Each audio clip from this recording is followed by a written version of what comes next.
हमने भी ये चीज़ सुनी है कि जिसके नसीब में जो लिखा होता है एक दिन उसे वो मिलता ही है, तो उसके लिए हमें परिश्रम करना चाहिए।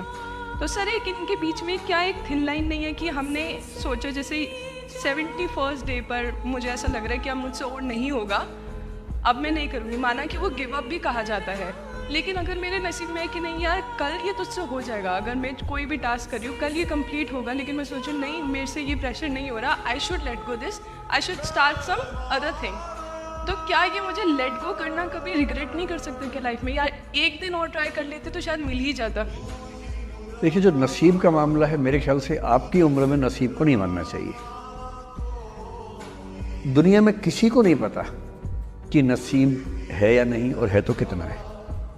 सब तुक्का लगा रहे हैं, मैं भी तुक्का लगा रहा हूँ, ठीक। जो हार जाता है ना उसको तसल्ली देना बहुत ज़रूरी है, वरना वो जी नहीं पाएगा। और पराजित व्यक्ति को तसल्ली देने के लिए सबसे अच्छा शब्द है नसीब, भाग्य, नियति, बहुत ज़रूरी है।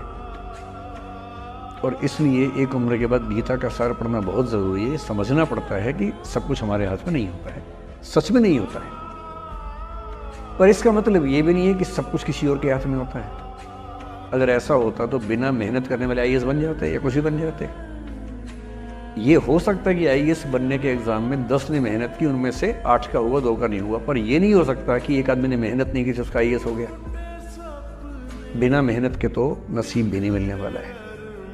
इसलिए ये मान लीजिए कि कुछ ना कुछ चीज़ें हमारे कंट्रोल में नहीं है, लेकिन जितना कंट्रोल में है उस पर पूरी ताकत लगाएंगे, पूरा डिसिप्लिन रखेंगे, तो हम अपनी किस्मत सबसे अच्छी लिख पाएंगे। सबसे अच्छी मतलब बाकी तो सर मेरी जितनी अच्छी हो सकती है उतनी अच्छी लिख पाएंगे।